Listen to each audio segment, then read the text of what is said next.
restes l'auteur de la vie. Tu restes le donateur de tout ce qui est bon. Ce matin, Seigneur, nous ne sommes pas venus nous regrouper autour d'un parti politique.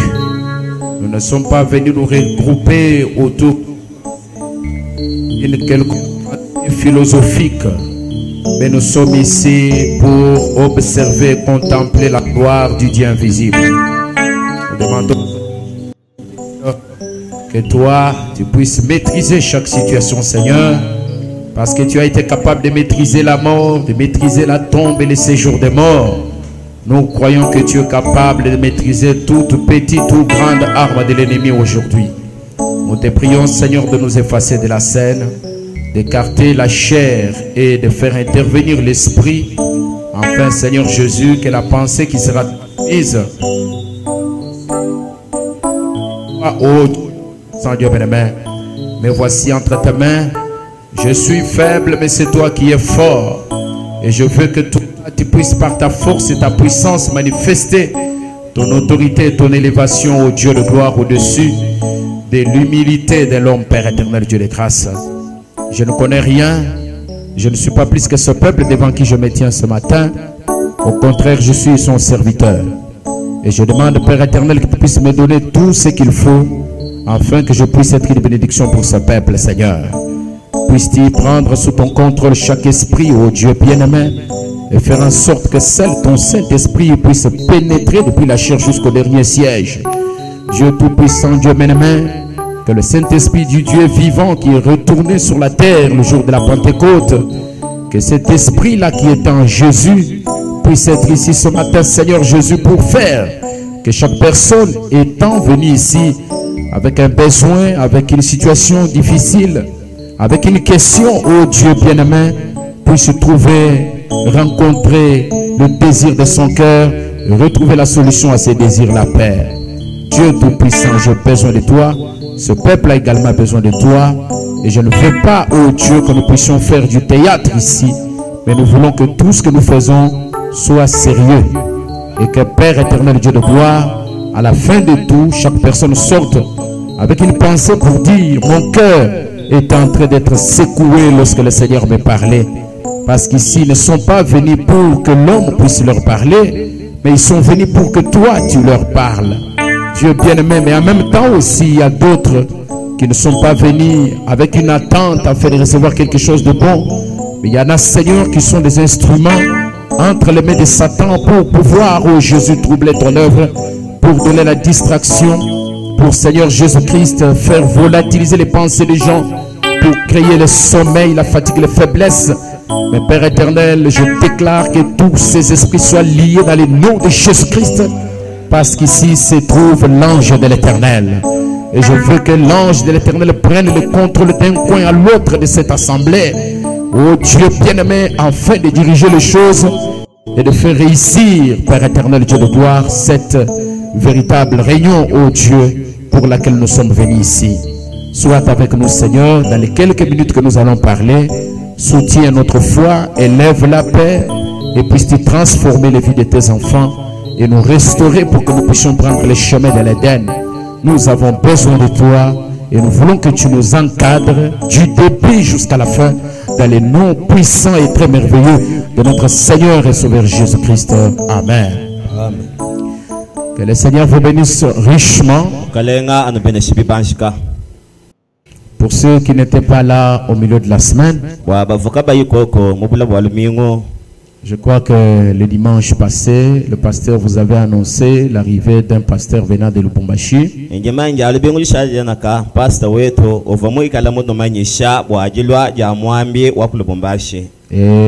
il ne vous avait pas dit son nom. Il s'agissait de pasteur Joseph Richard Kalenga Ichimenga. Et je suis arrivé le mercredi. Nous avons entamé un raid et le peuple de Dieu a été béni.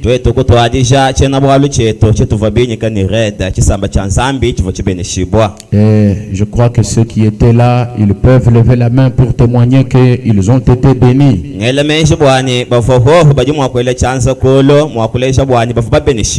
Que le Seigneur vous bénisse richement. Je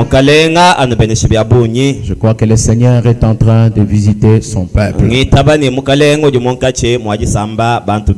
Aujourd'hui, nous commençons, comme le pasteur me l'a dit, avec un retard. Alors, nous allons nous tenir directement debout pour lire la parole de Dieu. Nous prenons dans le livre de Matthieu, chapitre 24, verset 35. Le ciel et la terre passeront, mais mes paroles ne passeront point. Hébreu chapitre 13, verset 14. Car nous n'avons point ici-bas de cité permanente, mais nous cherchons celle qui est à venir. Vous pouvez vous asseoir, que le Seigneur ajoute la bénédiction à la lecture de sa parole. Aujourd'hui, je vais parler d'un autre sujet. Ça sera dans l'optique de ce que le Seigneur m'a parlé le premier jour où je suis arrivé dans le bureau là-bas.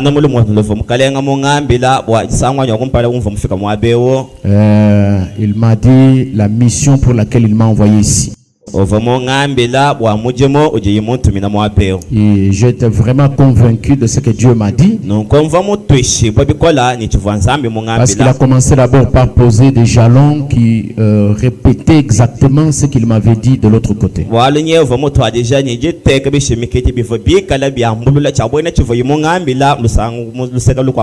Et combien j'avais d'abord résisté pour trouver des preuves. Et il me l'a confirmé. Puis il a dit qu'il m'a envoyé pour susciter la foi de son peuple. Parce qu'il veut accomplir un puissant miracle parmi vous. Parce que vous savez que sans la foi, personne ne peut être agréable à Dieu. C'est par la foi que tout ce qui a été fait a été fait. Or, la foi vient de ce qu'on entend. De ce qu'on entend de la parole de Dieu. Mon thème ce soir, avant que je l'annonce, ce matin, je vais prendre en compte à rebours du 9 septembre 62.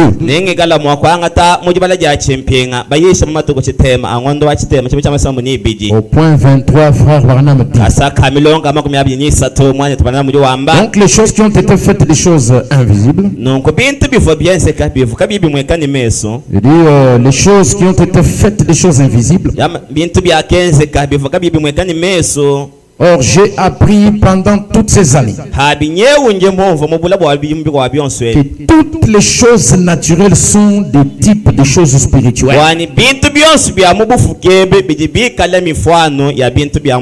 Toutes les choses naturelles sont les types de choses spirituelles.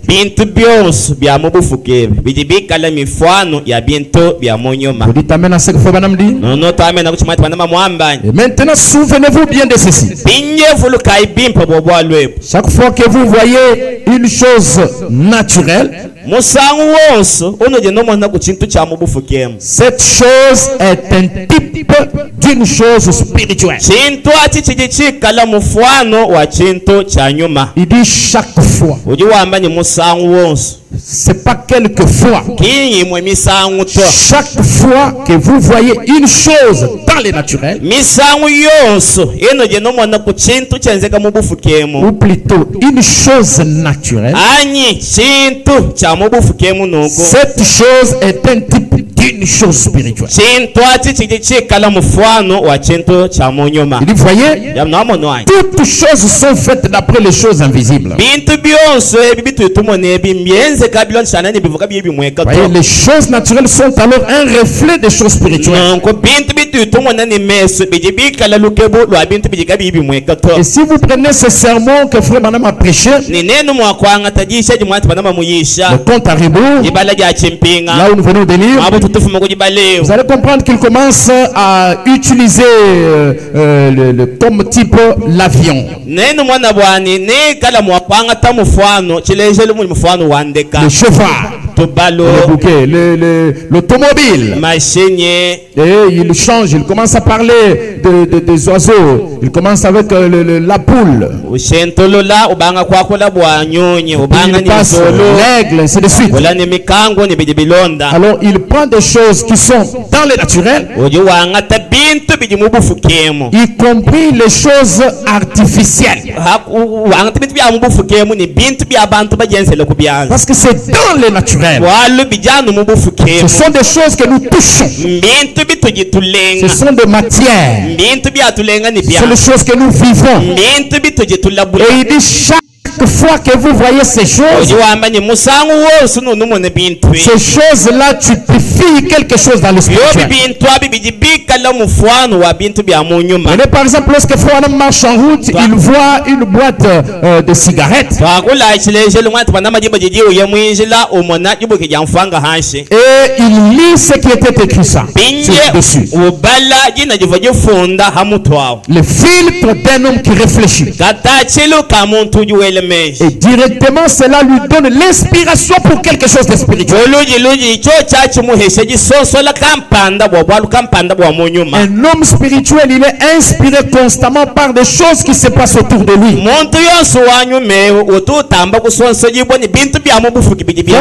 Si vous avez Dieu en vous, vous verrez Dieu partout.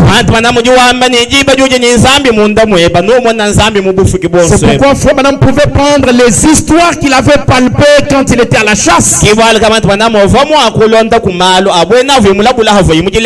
ça devient la parole de Dieu.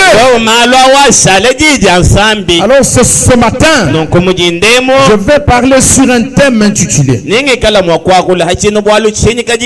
Ceci aussi passera. C'est une histoire. Il s'agit d'un roi. J'aimerais que vous puissiez suivre très attentivement l'histoire, pour que de cette histoire nous puissions tirer quelque chose de spirituel. C'est un récit qui relate l'histoire d'un roi grec. Quand je lis ça, quand j'ai trouvé ça, ça m'a vraiment inspiré. Ça m'avait tellement frappé. Et j'étais sur la montagne, c'était la nuit. Et j'ai commencé à réfléchir, ça m'a donné beaucoup d'onction. Et le Seigneur commençait à combler, me donner encore beaucoup d'inspiration. Ça a été un thème qui a beaucoup béni le peuple de Dieu. Un roi s'adressa aux sages de sa cour. Et il dit, je me fais faire une belle bague, une très belle. Non, une belle bague. Et assorti d'un diamant au-dessus. Donc au-dessus là, on devait encadrer au-dessus là de la bague avec les diamants.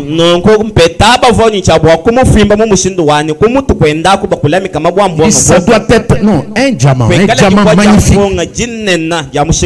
Et je voudrais y faire cacher entre les diamants et la bague, en dessous là,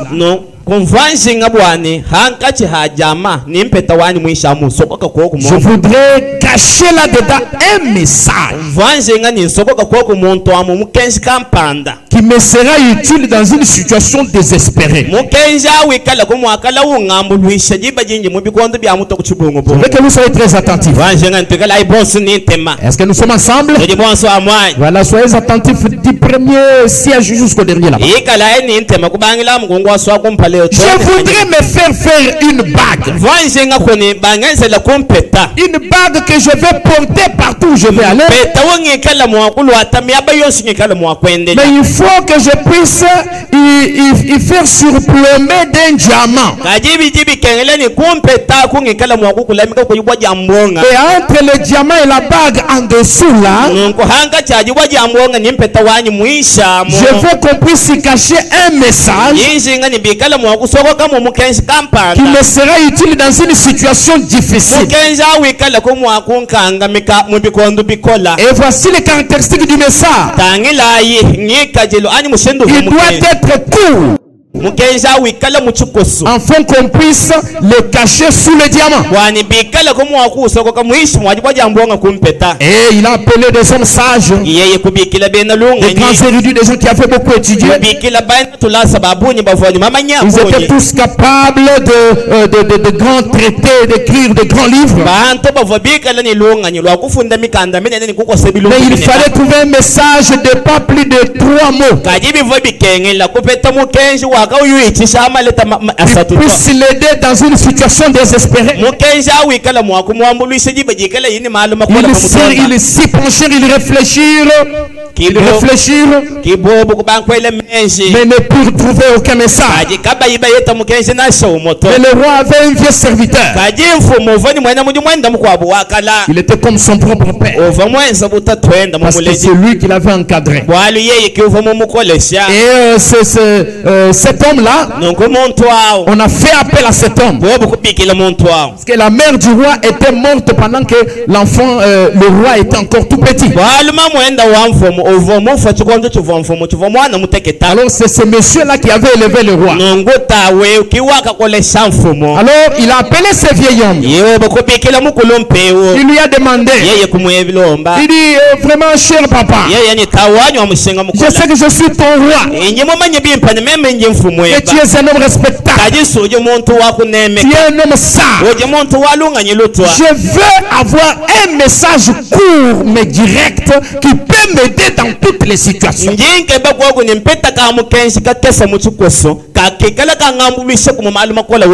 Alors qu'est-ce que tu me donnes comme conseil? Qu'est-ce que tu me donnes comme message?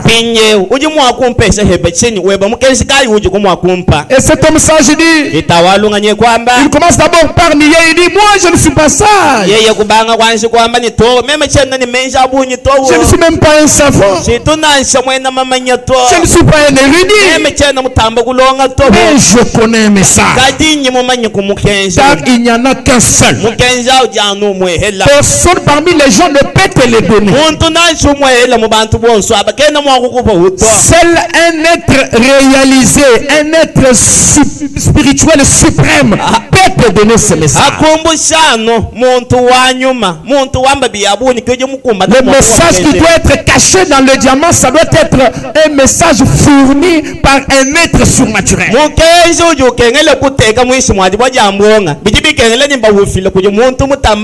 Ainsi durant toute ma longue vie au palais, il y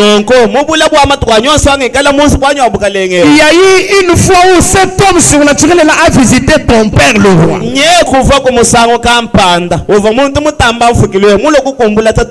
Il fit l'invité de ton père, et il avait donné ce message à ton père. Alors qu'est-ce qui s'est passé? L'homme sage a écrit sur un bout de papier un message, un tout petit bout de papier comme ça.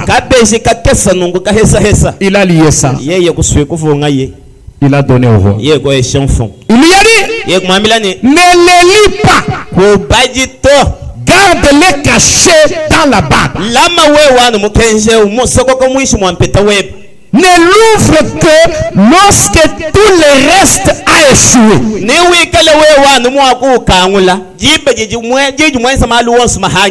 Que Quand il n'y aura plus d'espoir, quand tu seras au bout du chemin, c'est là que tu vas utiliser ce message. C'est là que tu vas ouvrir ce message. Mais pour l'instant, tu dois le tenir secret. Et ce moment-là arrivant plus vite, le pays fut envahi par des ennemis. On fit un coup d'état et le roi fut détrôné. Il a commencé à fuir désespérément juste pour sauver sa vie. Il est monté sur son cheval, il a commencé à fuir. Et les ennemis étaient en train de le poursuivre aussi sur leurs chevaux. Il était seul et ils étaient nombreux. Puis il arriva à un endroit où le chemin s'arrêta. Il y avait une longue falaise. C'était la fin du chemin. Et c'était véritablement un blocage total pour le roi. Il s'est retrouvé qu'il avait déjà perdu son trône. Et il était dans une condition de faiblesse. C'est pendant ce temps-là qu'il s'est rappelé qu'on m'avait donné un message. On m'avait dit que ce message, je vais l'ouvrir seulement quand tout touche à la fin. Maintenant tout touche à la fin. Le chemin s'arrête devant une falaise. C'est le vide qui commence. Qu'est-ce que je vais faire? C'est maintenant le moment que je dois découvrir le message. Oh, pour découvrir le message, il fallait d'abord ouvrir le diamant. Le roi a ouvert le diamant. Il a regardé le message. Il a lu le message. Tout ce temps, il n'avait pas encore découvert. Quand tout est arrivé à la fin, il a lu le message. Qu'est-ce que le message disait? Ceci passera aussi. Dès qu'il a lu ce message, un calme plat s'est installé autour de lui. Tous les soldats qui le poursuivaient, tous ces ennemis qui étaient en train de le combattre, tout s'est arrêté subitement. Oh, merci Seigneur. Alléluia. Tout s'est arrêté subitement. Une paix s'est installée dans son cœur et autour de lui. Il s'est demandé, mais enfin, qu'est-ce qui est arrivé? Ces gens ont-ils disparu dans la forêt? Ou qu'est-ce qui est arrivé au juste? C'était le pouvoir qui était caché dans le message qui était caché.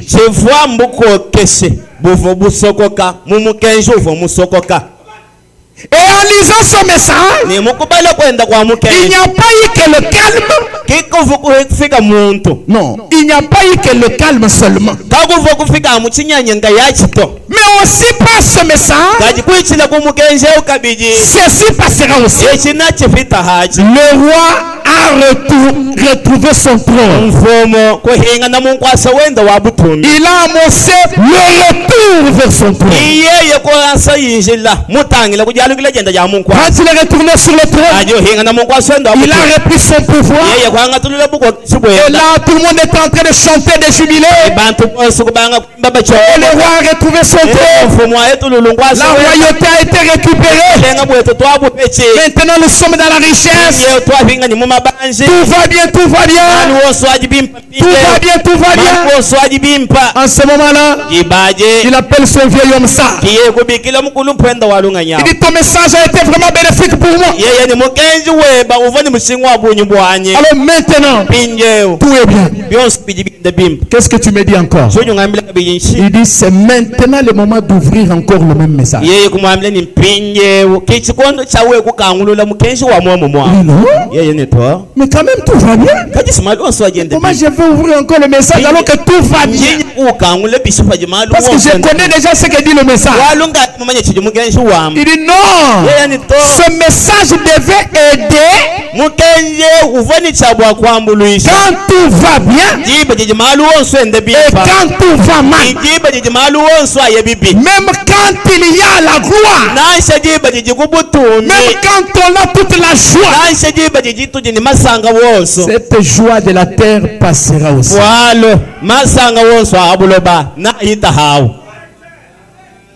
Alléluia. Amen.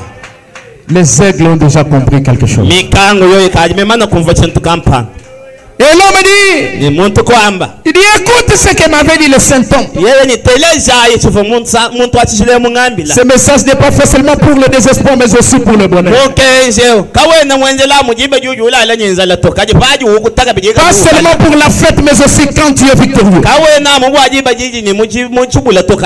seulement quand tu es le dernier mais quand aussi tu es le premier. Et le roi ouvrit l'anneau et lit le message. Ceci aussi passera. Et soudain la même paix s'installa encore. Un silence calme s'installa. Et on dit tout passe. Il invita son vieux serviteur à monter sur le char et à faire à ses côtés.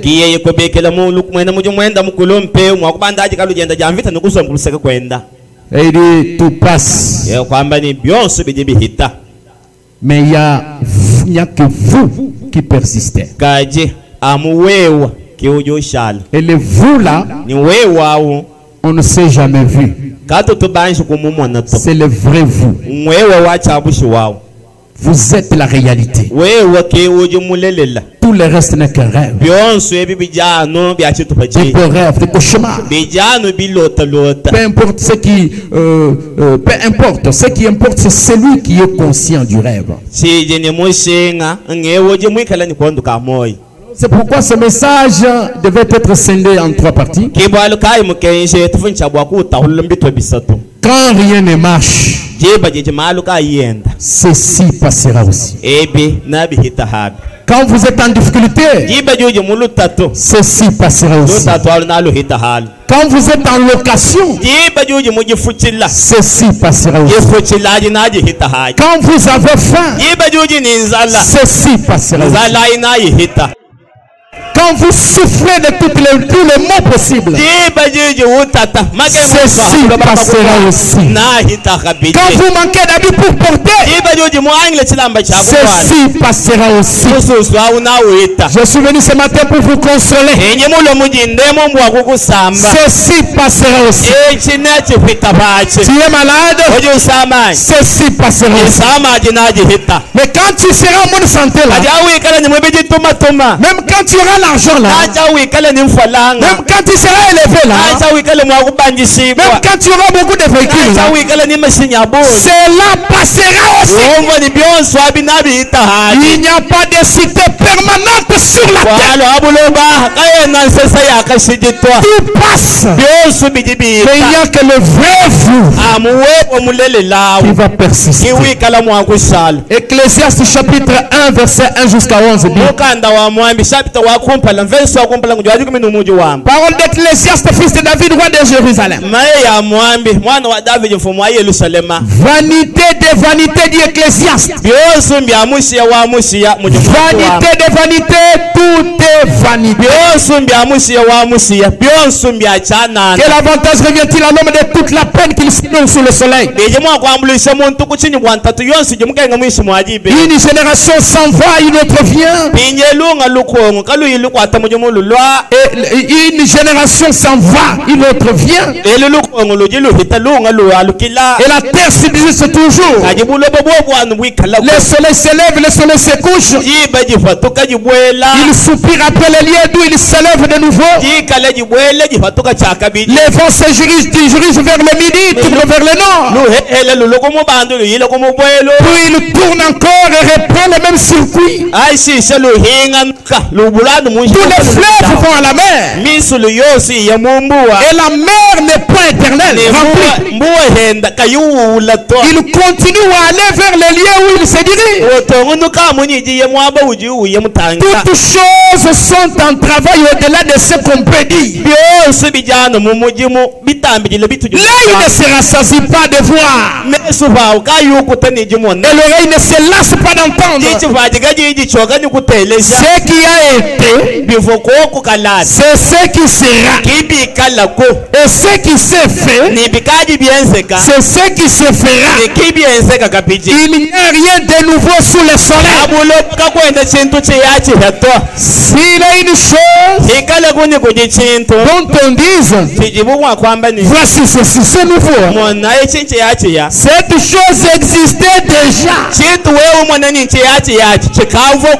dans les siècles qui nous ont précédés. Vous les sommes de la mode. Oh non, on ne porte pas la cravate rouge avec une chemise bleue, tout ça, tout ça. Oh non, qu'est-ce qu'il y a? Non, c'est parce que ce n'est pas à la mode. Ça, c'est déjà obsolète. Non, toutes ces choses ont déjà existé. La Bible dit, cette chose existait déjà dans les siècles qui nous ont précédés. Ce qui se passe, c'est quoi? On ne se souvient pas de ce qui est ancien. Et ce qui arrivera dans la suite ne laissera pas de souvenirs chez ceux qui vivront plus tard.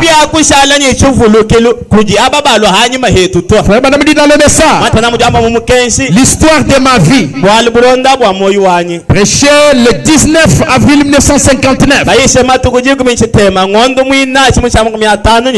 Au point 23, Frère Branham dit, bon, je sais que vous aimez beaucoup Los Angeles. Vous aimez beaucoup la ville de Mujima. Avec raison. C'est une grande ville. Une ville magnifique. Malgré son smog et tout encore. N'empêche que c'est une ville magnifique.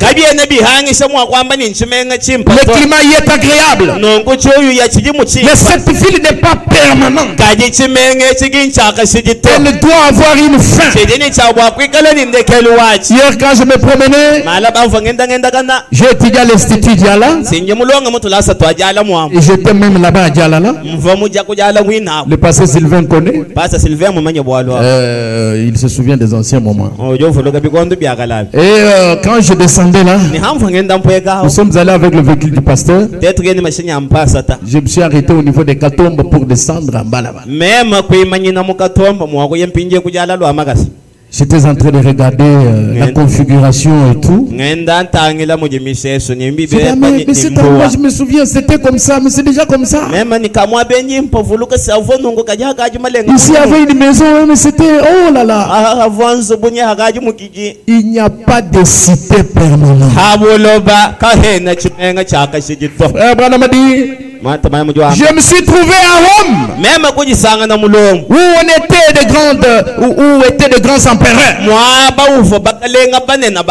Et les villes qu'ils avaient construites en pensant qu'elles seraient immortelles. Il faut même creuser à une profondeur de 20 pieds, 6 mètres, pour en trouver les ruines. Je me suis retrouvé où les pharaons ont eu leur grand royaume. il vous faudra creuser dans les sols pour trouver où les grands pharaons ont régné. Tous, nous aimons penser à notre ville et à notre localité. Mais souvenez-vous, il ne peut pas subsister. Elle ne peut pas subsister. Il dit, quand j'étais un petit garçon, j'allais prendre l'érable. Dans ma région, nous avons beaucoup de bois durs. Et donc nous avions des érables à sucre, ce que nous appelons l'érable dur. Et l'érable mou. Cet arbre géant, c'était l'arbre le plus magnifique. Et quand je rentrais des champs, d'avoir fait des foins et les moissons, j'aimais aller près de ces gros arbres et m'asseoir dessus, regarder en haut. Je pouvais y voir des branches puissantes, des balances en vent. Son tronc énorme. Je me disais, tu sais, je crois que cet arbre serait là pendant des centaines et des centaines d'années. Il n'y a pas longtemps, j'ai jeté un coup d'œil à ce vieil arbre. Ce n'est plus qu'une souche. Car nous n'avons point ici-bas des cités permanentes. Non, rien de ce qu'on peut voir sur cette terre n'est permanent. Ça doit avoir une fin. Tout ce qui est mortel doit céder à l'immortalité. Alors aussi bien construites que soient nos autoroutes, aussi bonne que soit nos constructions, tout ça doit disparaître. Car ici-bas, il n'y a rien qui soit permanent. Il n'y a que l'invisible qui est permanent. Alléluia. Amen. Je me souviens de la maison où nous habitions. C'était une vieille maison de rondins. Fente bouchée avec de la boue. Il se peut que bien des gens ici n'aient jamais vu une maison aux fentes bouchées avec de la boue. J'ai déjà vu ça.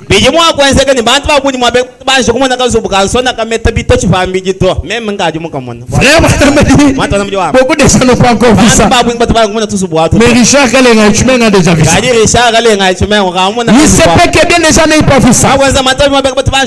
Mais les fentes étaient toutes bouchées avec de la boue et des énormes rondins de cette vieille maison. Je pensais que cette maison-là resterait debout pendant des centaines d'années. Mais vous savez,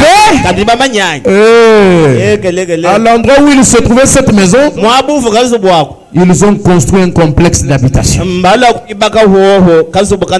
C'est tellement différent.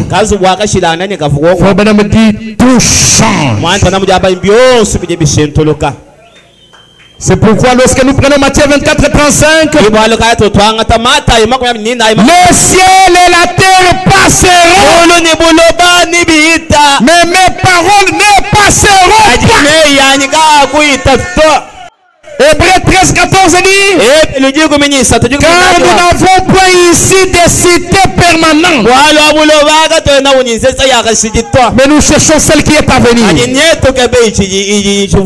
Que le Seigneur bénisse tous ceux qui sont conscients de ça. Maintenant nous allons revenir à notre histoire. Si vous avez compris l'histoire, je ne vais pas traîner dans ma prédication, parce que je vais aller plus vite comme on n'a pas beaucoup de temps. Parce que vous avez fait le calcul, j'arrête à quelle heure, s'il vous plaît. Aidez-moi un peu. Je commence à quelle heure? Je n'ai pas eu le... Oui? Quelqu'un a regardé? À 8h35. Faites-moi les calculs et donnez-moi le chiffre que je puisse vérifier ici. J'arrête à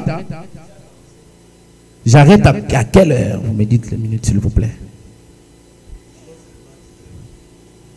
Ok. D'accord. Très bien. Que Dieu vous bénisse. Alors nous avons dans cette histoire le roi. Je vais expliquer rapidement les termes de notre histoire. Pour nous amener, parce que nous ne sommes pas ici pour relater des histoires.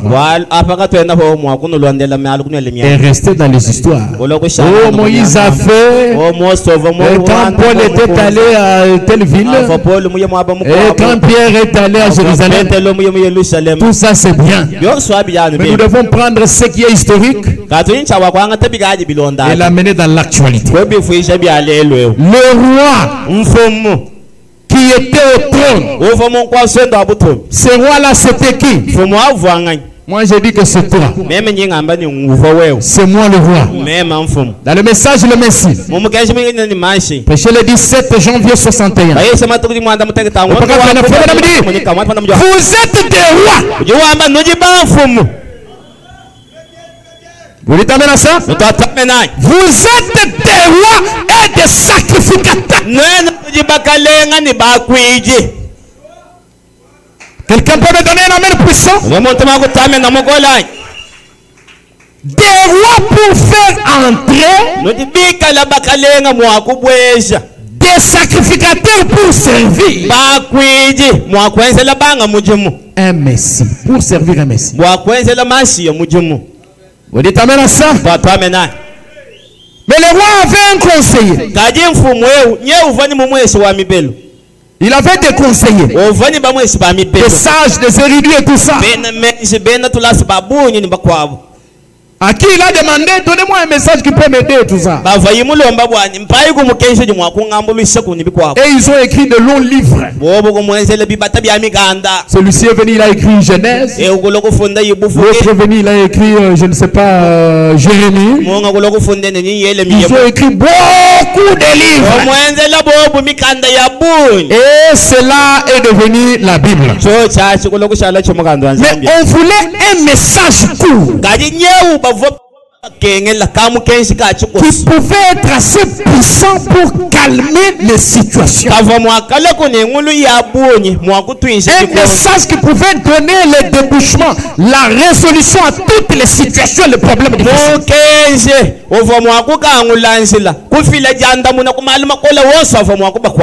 Est-ce que nous sommes ensemble? Vous avez compris? Les conseillers là, ce sont ceux qui ont écrit toute la Bible. La bague, l'anneau, ça symbolise une alliance. Oh, nous avons la parole de Dieu. La Bible dans son entièreté est une double alliance. L'ancienne et la nouvelle alliance. Est-ce que nous sommes ensemble? Mais la bague, c'est aussi un sceau. Parce que dans l'ancien temps, pour sceller un document, le roi devait prendre son sceau, il devait prendre sa bague et appuyer dessus, il scellait le sceau.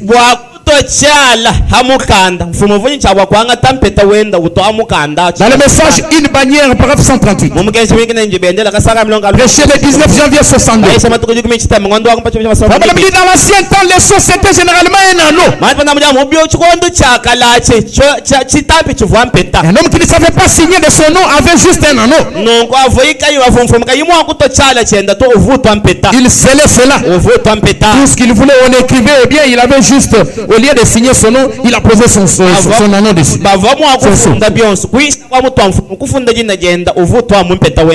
Est-ce que nous sommes d'accord maintenant?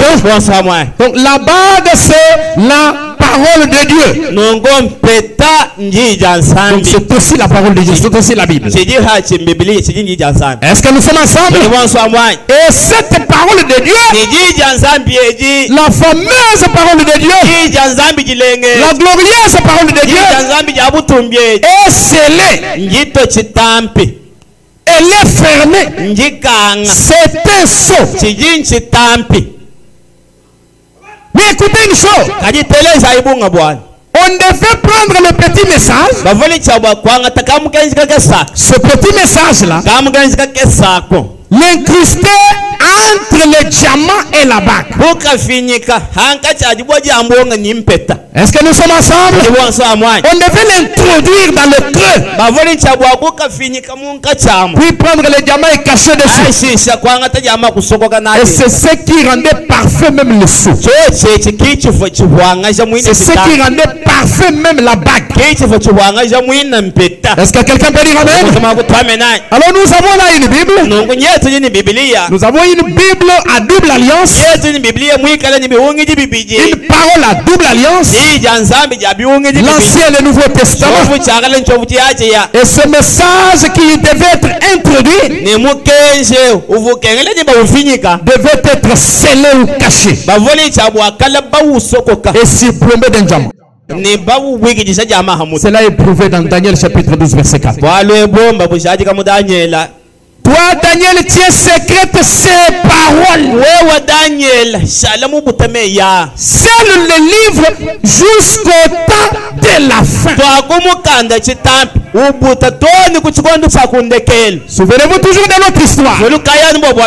On a dit au roi, tu gardes ce petit message secret jusqu'au temps de la fin. Jusqu'à ce que tout arrive au bout. Jusqu'à ce que tu te retrouves devant une falaise. Jusqu'à ce que le parcours s'arrête. C'est en ce moment-là que la révélation de ce sceau va être faite. Daniel chapitre 12 verset 8. J'ai entendu mais je ne comprends pas.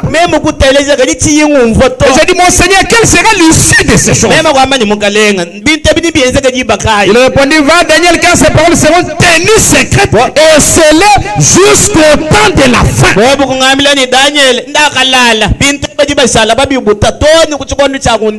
Plusieurs, écoutez maintenant ce qui se passe.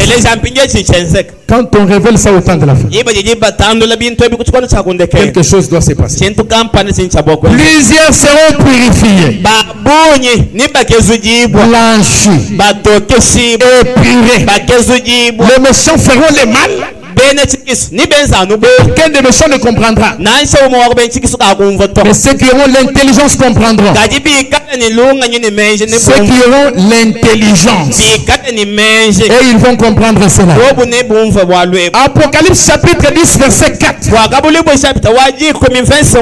Et quand les sept tonnerres parlaient, j'allais écrire. Je suis dans la traduction d'Arbi. J'allais écrire et jouir une voix venant du ciel disant, seules les choses que les sept tonnerres ont prononcées. Ça, c'est Darby qui dit ça. C'est Apocalypse chapitre 10 verset 4. Seules les choses que les sept tonnerres ont prononcées. C'est que les sept tonnerres ont prononcé quelque chose. La parole parlait. Mais cette parole est restée comme ça, sans être écrite. Il fallait que ce qui suit s'accomplisse. Est-ce que vous êtes avec moi? Il dit mais qu'au jour de la voix du septième ange, quand il sonnera de la trompette, ce qui était scellé et caché en dessous du diamant là sera révélé. Le mystère de Dieu va s'accomplir. Alléluia. Amen. Est-ce qu'il y a des églises ici?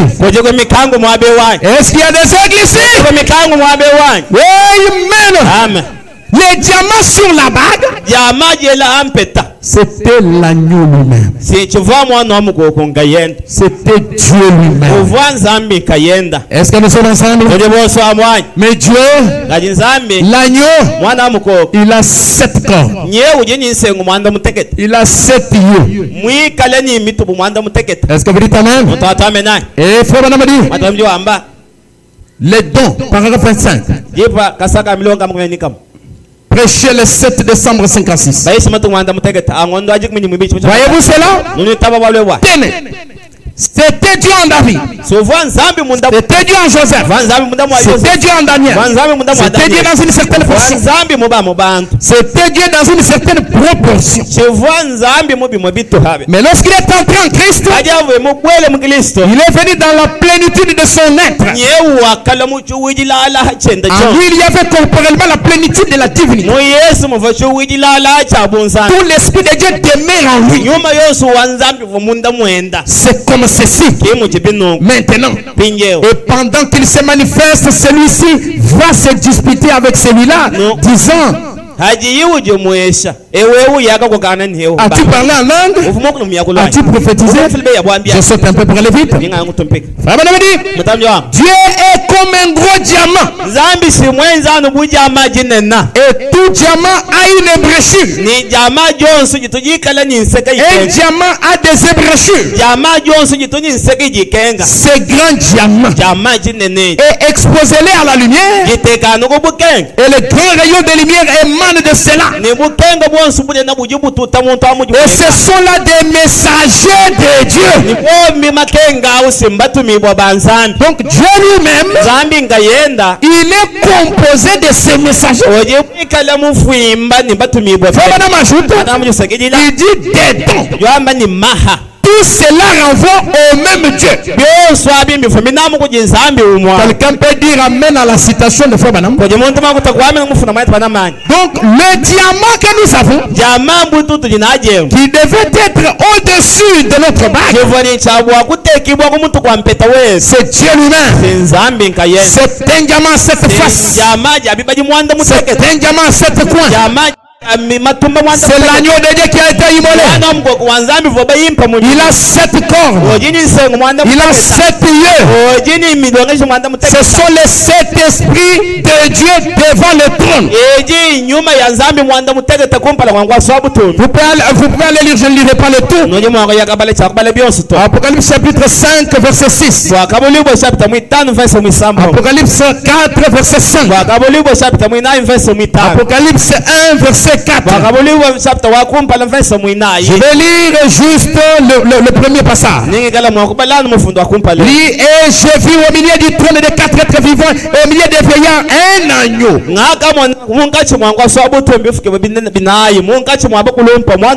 qui était là comme immolé. Il avait 7 cornes et 7 yeux, qui sont les 7 esprits de Dieu envoyés par toute la terre. Et frère, madame dit, c'est cet esprit-là, ce sont les 7 messagers qui sont envoyés dans les âges de l'église.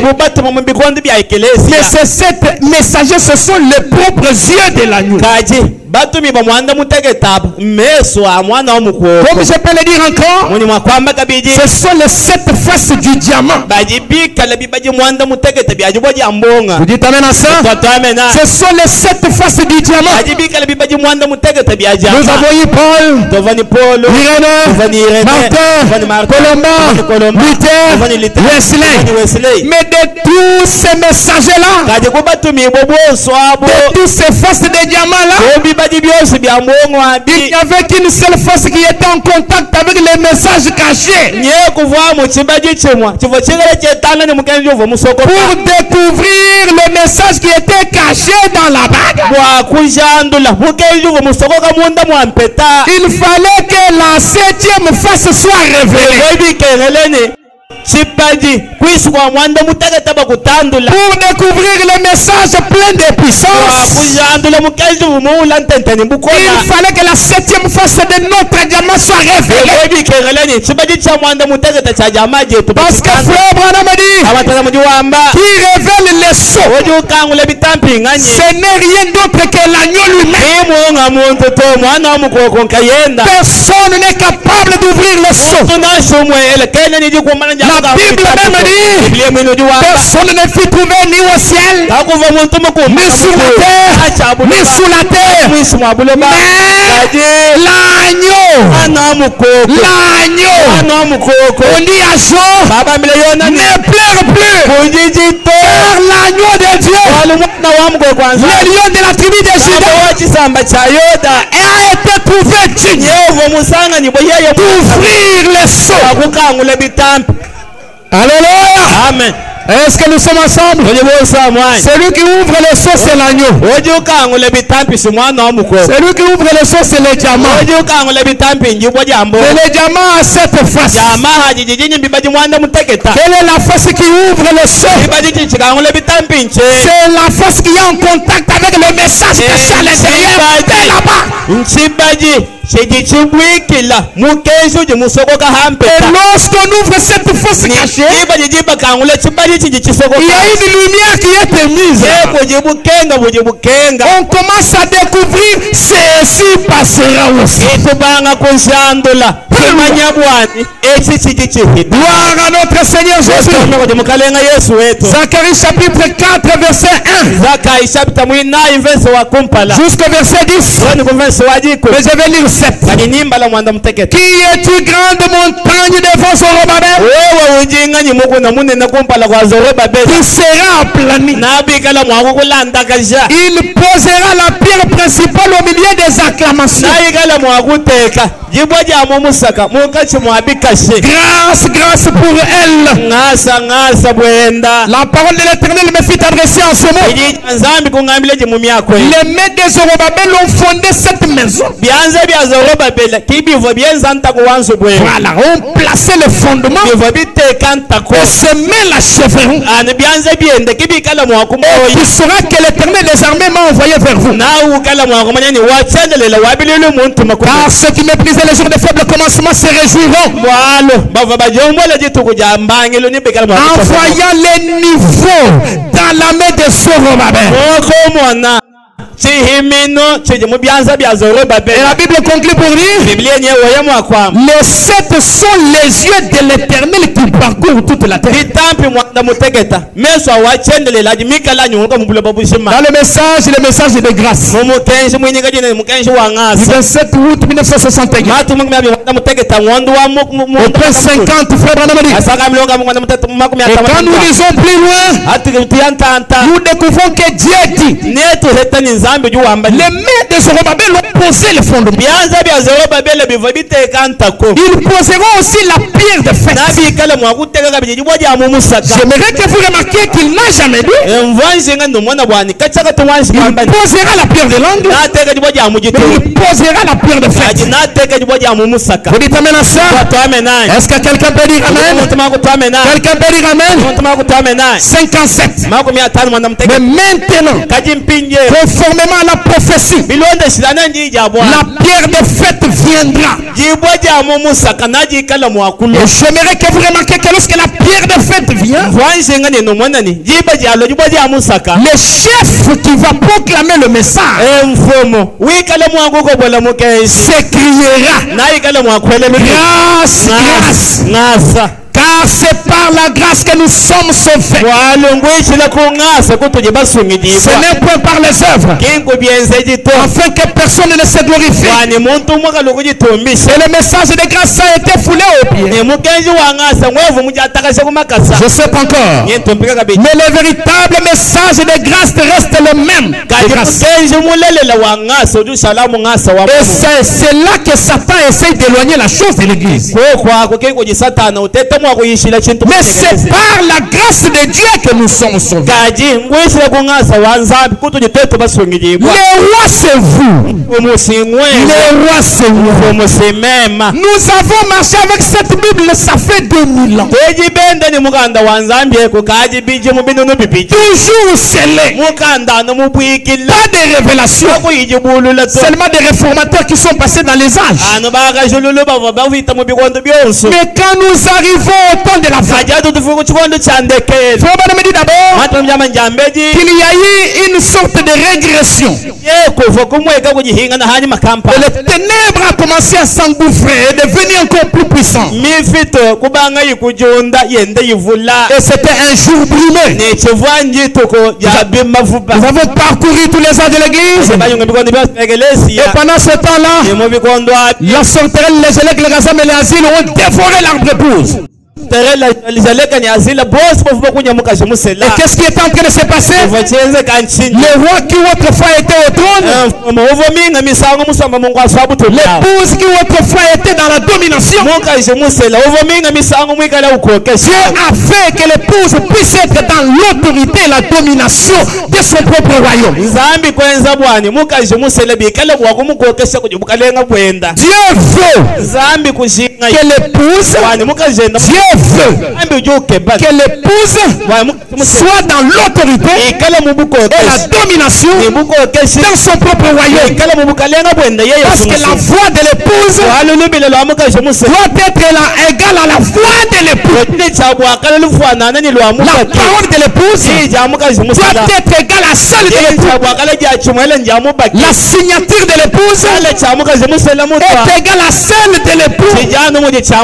L'autorité que l'épousera, ça vient de son époux. Le pouvoir de chasser les démons, ça vient de son époux. L'épouse était dans l'Éden.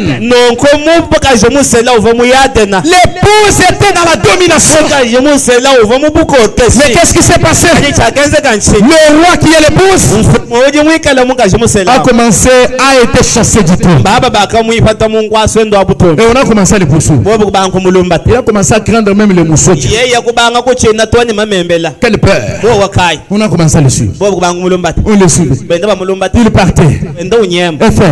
Éphèse, Smyrne, Pergame, s'éloignant de Dieu. Davantage. Mais il a été promis, je restaurerai. Alléluia. Amen. Les rois en train de fuir, fuyant ses ennemis, ceux qui l'ont fait quitter le trône, ceux qui ont enlevé le pouvoir, ce pouvoir-là était dans l'épouse. Mais regardez ce qui s'est passé. Il n'y avait plus la vie parmi l'église. La parole de Dieu a été falsifiée. Au lieu que ça soit le baptême au nom de Jésus-Christ, il le baptême au nom du Père, Fils et Saint-Esprit. Et aujourd'hui encore plus dommage, il y en a qui baptisent, qui vous disent je vous baptise au nom de mon ange.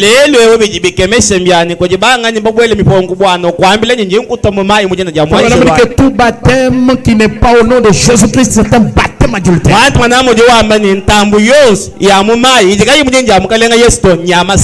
pendant que nous étions en train de courir, est-ce que quelqu'un est avec moi? Je crois que de l'autre côté on s'est déjà habitué à mon style. Et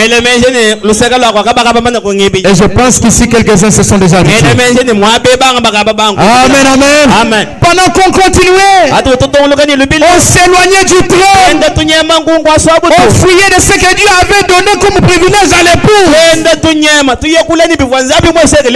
en train de fuir notre responsabilité. Pendant qu'on fuyait, les ennemis nous poursuivaient. Nous sommes allés jusqu'au bord. C'est là que la chose devient encore plus bonne. Le message doit être ouvert en ce moment. Quand est-ce que le message doit être ouvert? C'est quand tout arrive à la fin. quand il n'y a plus de temps. Quelqu'un peut-il dire amen? Frère, la plus grande bataille jamais livrée. 486. Il dit Satan, tu as perdu. Il dit nous traversons maintenant. Nous continuons à marcher jusque dans le pays promis. Quelle est cette montagne devant Zorobabel? Qui est-ce qui se tient là? Tu seras plané. Pourquoi? Avec une épée à deux tranchants. Nous allons la débiter jusqu'au sol. Oh, j'aime cette belle déclaration de Frère. Il dit Satan, tu as perdu. Tu as perdu. Parce que nous détenons la bague. Parce que nous avons un message. Parce que nous avons la révélation. Non seulement que cela est dans l'histoire ou dans le futur, mais c'est déjà dans la réalité aujourd'hui. Ceci passera aussi. Est-ce que quelqu'un peut dire amen? Le message ultime est caché sous les diamants. Ceci passera aussi. La brèche entre le 7 ans de l'église et le 7 sceaux. Paragraphe 29, vous connaissez l'année. Ce livre, c'est le de 7 sceaux, est révélé au temps de cet honneur d'Apocalypse 10. Là, si vous prenez des notes, prenons donc Apocalypse 10. Un instant pour que vous puissiez le comprendre. Avant que nous arrivions. Bon, ceci se passe au temps de la fin.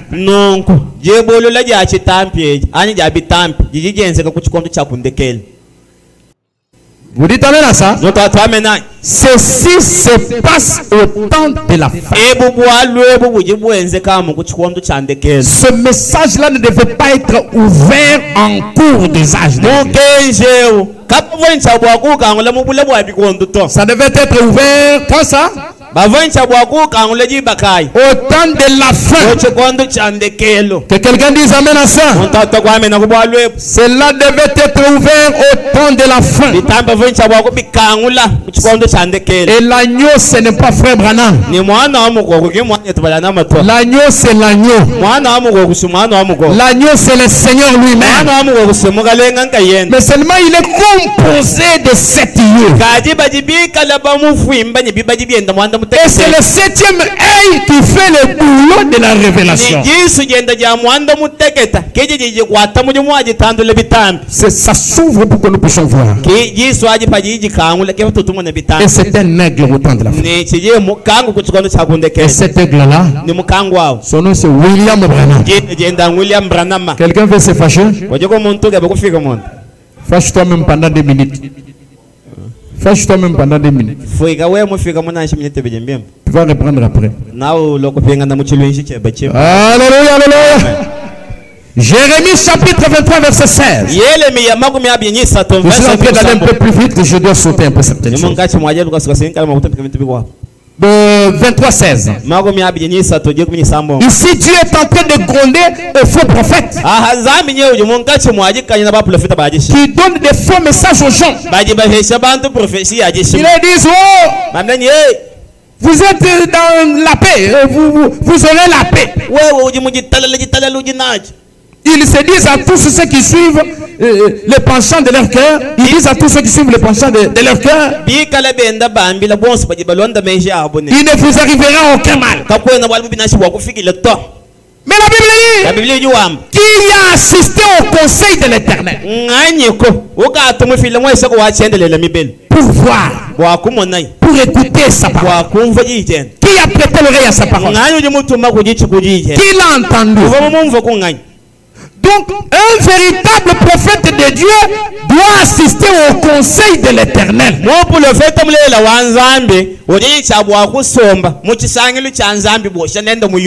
Et ça s'appelle le conseil des ministres. Et nous avons reçu un messager, le frère Branham. Il a assisté au conseil de l'Éternel. Tous ceux que vous entendez partout là, ils n'ont jamais assisté au conseil de l'Éternel. Mais le sage de la cour, c'est lui-même qui détient le message. C'est celui-là qui a été dans le conseil avec le Père.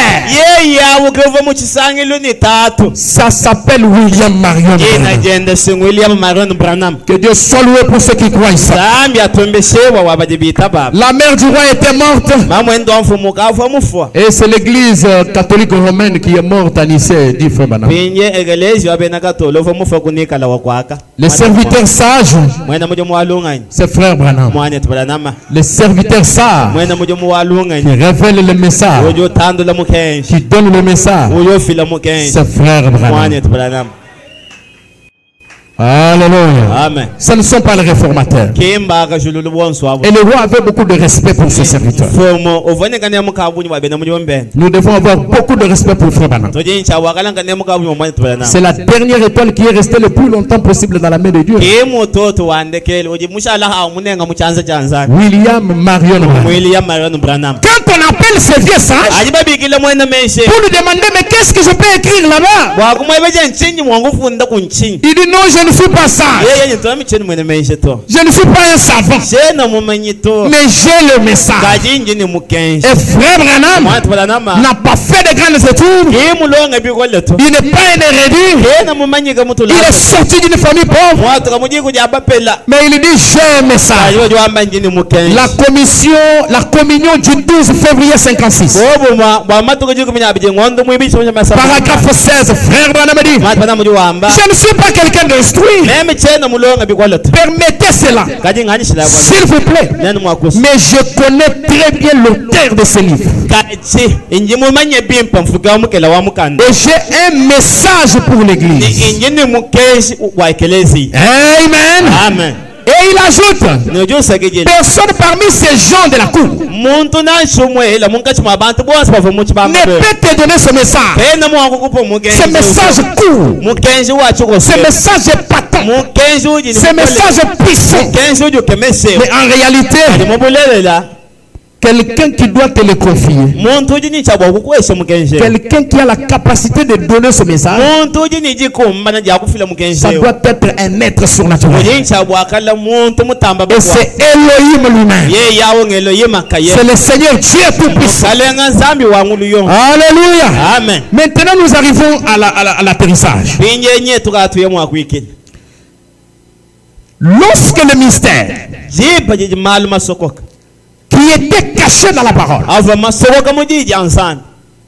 est révélé, les 7 tonnerres qui ont été proclamés qui ont été cachés sont révélés. Cela amorce le retour du roi vers le trône à nouveau. Cela provoque une paix qui surpasse toute chose. C'est pourquoi Frère Branham dit, ce sont ces vérités mystères qui ramèneront littéralement le cœur des enfants au Père. Si je peux le dire d'une autre façon, ce sont ces vérités mystères qui vont rétablir le trône du roi, qui vont redonner au roi sa position là où il était au commencement, là où il était au départ, là où il avait l'autorité et le pouvoir. Là où il déclarait la parole, la parole s'accomplissait. Là où Marc 16 pouvait s'accomplir. Là où il pouvait faire des miracles et des prodiges. C'est donc le retour en Éden. Et le retour en Éden est proclamé lorsque le message qui était caché dans le diamant est révélé. C'est pourquoi Apocalypse chapitre 10 dit: je vis un autre ange puissant qui descendait du ciel. Fait le petit du nuée. Au-dessus de sa tête était l'arc-en-ciel. Son visage était comme le soleil. Et ses pieds étaient comme des colonnes de feu. Il descendit. Il posa son pied droit sur la mer et son pied gauche sur la terre. Il cria d'une voix forte comme rugit un lion. Et quand il cria, les 7 tonnerres firent entendre leur voix. Quand les 7 tonnerres firent entendre leur voix, moi Jean, je voulais écrire ce que les 7 tonnerres ont parlé. Les 7 tonnerres n'ont pas grondé comme si ce sont les tonnerres naturels. Mais les 7 tonnerres ont parlé. Parce qu'en fait, les tonnerres, c'est le langage même de Dieu. Les tonnerres, c'est Dieu qui parle. Quand Dieu parle, l'homme entend les tonnerres. Le prophète entend le langage de Dieu. Quand les 7 tonnerres ont grondé, les paroles sont sorties. Et ces paroles-là, on voulait les écrire par Jean. On lui a dit: garde ça jusqu'au temps où Malachie 4 frère Branham va venir. Quand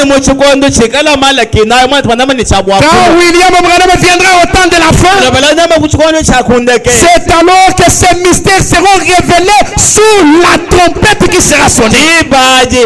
Quand William Branham prêchera, quand William Branham sonnerait des trompettes, ces choses qui sont cachées vont être révélées. C'est pour cette raison-là, lorsque nous découvrons le message, qu'est-ce que le message dit? Ceci passera aussi. Ceci passera aussi. Voici ma pensée pour terminer. Tout ce qui est sur la terre, toutes les conditions dans lesquelles vous pouvez vous retrouver, ça va passer un jour.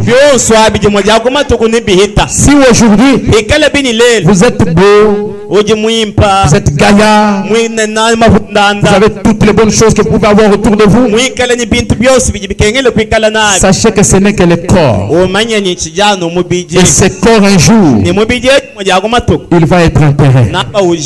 Mais quand vous sortez de ce corps, lorsque vous partirez de ce corps, dans quel endroit vous allez partir?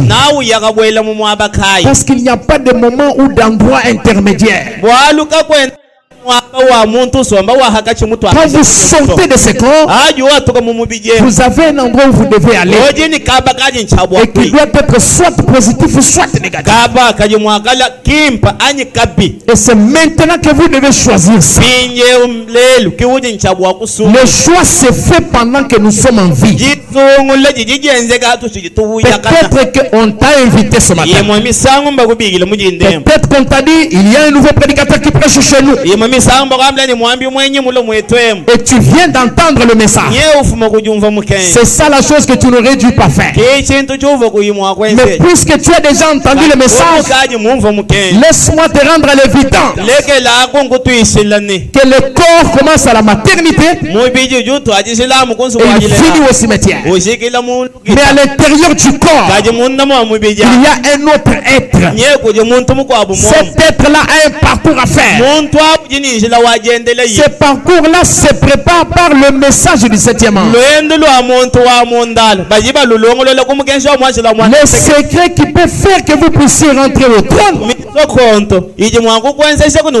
se trouve que dans le message qui est caché sous la 7e face du diamant. Cela veut dire pour votre salut, pour votre ciel, vous devez voir le message du 7e ange. Parce que c'est dans ce message que se trouve la puissance qui peut te transformer. C'est dans ce message que tu peux trouver la nouvelle naissance. C'est uniquement dans ce message que la véritable vie éternelle se trouve. Il n'y a pas la vie partout là. Il n'y a pas la vie là-bas. Il y a toute une route pleine de gens où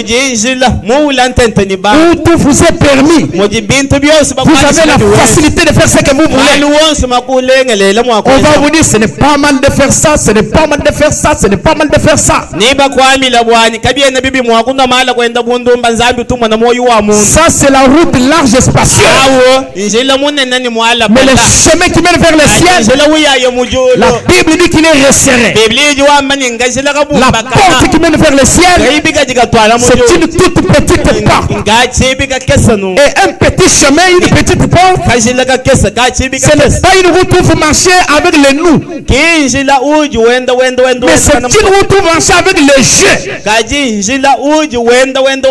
Tout seul avec le Seigneur Jésus. Il n'est pas question d'avoir honte pour dire on va dire que j'ai écrit aux gens de Branham. Non, ce matin je suis venu pour te parler. Je suis venu pour te dire, même quand tout va mal là, ceci passera aussi. Même quand tout va bien là, ceci passera aussi. Mais il y a une cité permanente. De l'autre côté, il y a un lieu vers lequel nous allons. Dans cet âge ici, une voix a parlé depuis le ciel. Une étoile est descendue. La lumière céleste est descendue. En l'an 1933. Pendant que cet homme dont vous voyez la photo était en train de baptiser la 17e personne, cette voix a dit, tout comme Jean-Baptiste a été le précurseur de ma première venue, Abraham, tu es envoyé avec un message qui sera le précurseur de ma seconde venue. Un message qui peut annoncer le retour vers le trône. Un message qui peut véritablement te changer. Tu as beaucoup souffert avec le péché. Tu es devenu une personne répugnée partout. C'est parce que tu es mal connu. Mais laisse-moi t'annoncer qu'il y a un message qui peut te donner l'espoir. Et si je pouvais crier au-dessus de toi des maisons, je vais proclamer une chose. Ce message est la vérité et la seule vérité dans le temps dans lequel nous sommes en train de vivre. Au temps de Noé, si quelqu'un n'entrait pas dans l'arche, dites-moi combien de pourcentage il avait la possibilité d'être sauvé. Je peux dire même en dessous de zéro. Aujourd'hui, l'arche de Noé, c'est le message. Un messager est envoyé. C'est la 7e face du diamant. Un secret est caché dans son message. Tu peux naître de nouveau. Ce matin même, tu peux rencontrer le Seigneur Jésus. Ne pense pas que nous adorons un homme. n'adorons pas un homme. Nous adorons le Seigneur Jésus-Christ. Ressuscité. Ressuscité. Nous adorons le Seigneur Jésus-Christ. Et donc, même frère Branham, il adore le Seigneur Jésus-Christ. Donc, je ne t'appelle pas ici pour t'amener je ne sais pas quoi. Je t'appelle ce matin pour croire le Seigneur Jésus-Christ. Mais dans sa position d'aujourd'hui, inclinez votre tête. Un jour, il y avait une femme qui avait mis au monde. Et cette femme-là, son bébé était encore tout petit, tout bébé.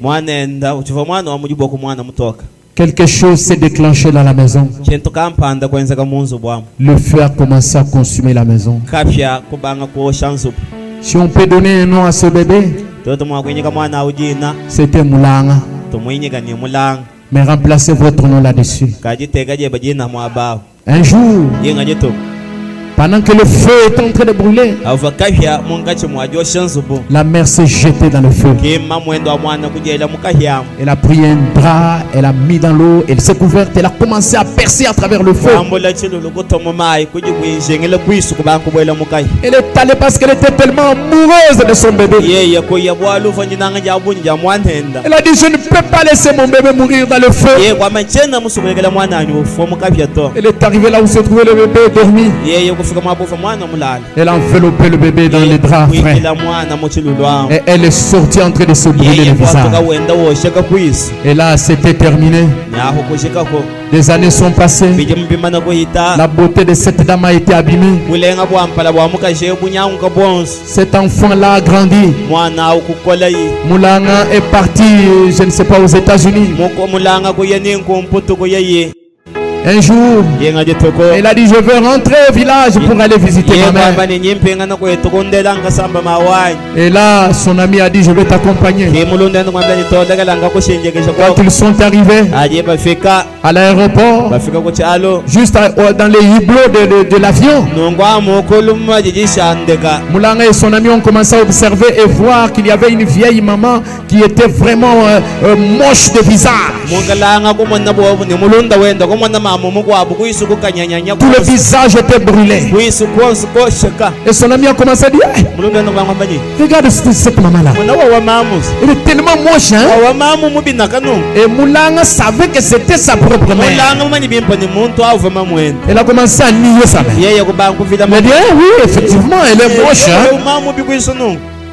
Et quand ils sont descendus de l'avion, la mère a vu sa fille. Beaucoup d'années, ils s'étaient séparés. Elle a couru vers sa fille pour l'embrasser. Comme Moulanga avait tellement honte parce que son ami était là, elle a repoussé sa propre mère. Mais il dit, tu n'es pas ma mère. Ma mère, moi je suis comme ça. Moi je suis très belle. Et là, les pilotes qui regardaient la scène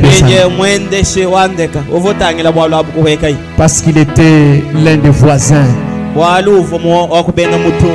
Et il a dit à Moulanga, Moulanga, cette maman que tu vois ici, ta maman que tu es en train de régner aujourd'hui, elle était la plus belle de tous les quartiers. Mais tu sais pourquoi sa beauté a été abîmée? C'est à cause de toi. C'est pour te sauver la vie. C'est pour protéger ta propre beauté. C'est pourquoi ta mère est moche.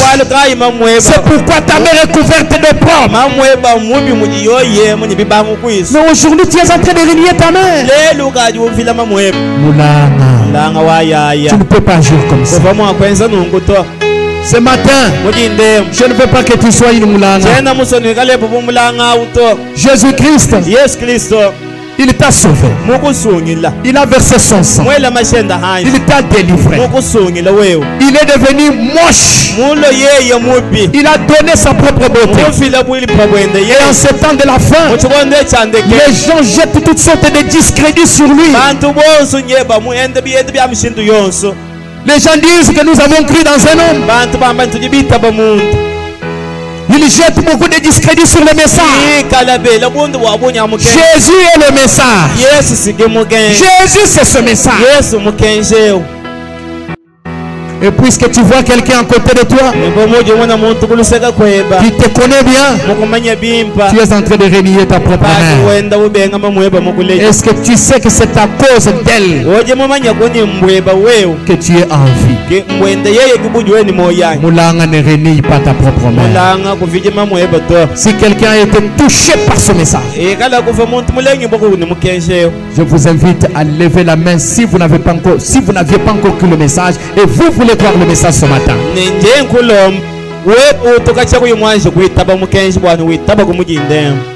Levez votre main là. Que Dieu te bénisse, ma soeur là-bas. Lève ta main. Bien. Levez votre main. Puissiez surveiller s'il vous plaît. Il y a une autre soeur là-bas. Que Dieu te bénisse, ma soeur. Tiens-toi debout. Oui. Tiens-toi debout, ma fille. Huissier, s'il vous plaît, soyez prêts pour aider les gens. Que Dieu te bénisse, ma soeur. Que Dieu te bénisse, mon frère. Oh, s'il y a quelqu'un d'autre qui peut encore s'ajouter. Que Dieu te bénisse, ma soeur, au milieu. Quelqu'un d'autre peut-il encore s'ajouter? C'est décidé de croire ce message. Ce message, bien que certains peuvent avoir honte, mais ils ont honte de leur propre Dieu. Est-ce que quelqu'un peut-il accepter la parole? Quelqu'un peut-il briser la barrière de la honte et s'ajouter parmi ceux qui se sont tenus debout? Lève ta main là où tu es. Mon frère ne résiste pas. Peux-tu lever simplement la main pour défier le diable? Que Dieu te bénisse, mon frère là-bas. Tiens-toi debout avec la chemise blanche. Que Dieu te bénisse. Merci Seigneur. Quelqu'un d'autre peut-il faire la même chose? Quelqu'un d'autre peut-il défier Satan? Ceci passera aussi. Le seul message qui peut vous donner la vie éternelle, le seul message qui peut restaurer ta vie, c'est ce message de l'ange, le 7e ange. C'est ce message du temps de la fin. Est-ce que tu peux lever la main là où tu es? Mon frère, ma soeur, n'aie honte de personne. Ne commence pas à dégager de beaucoup de raisonnements dans la tête. Ça ne te sera d'aucune utilité. Aujourd'hui, c'est ton occasion. Lève-toi, fais comme les autres. Est-ce que tu peux lever ta main? C'est ta possibilité, c'est ta grâce. Je vais commencer à décompter de 5 à 0. Et pendant ce temps, vous levez juste votre main en l'air. Lève ta main. 5. Si cette occasion te passe, ça peut être la fin pour toi. Ceci passera aussi. Ça ne sert à rien de continuer à évoluer sur le chemin spacieux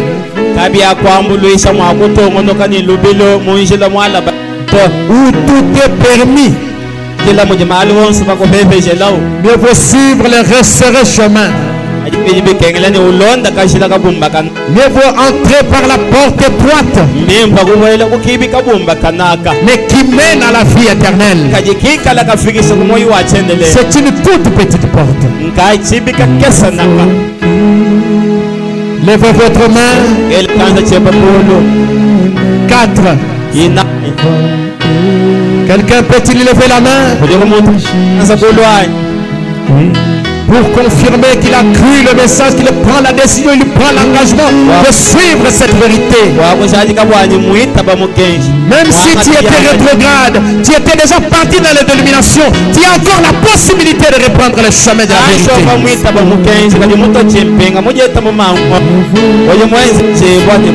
C'est Dieu qui t'appelle ce matin.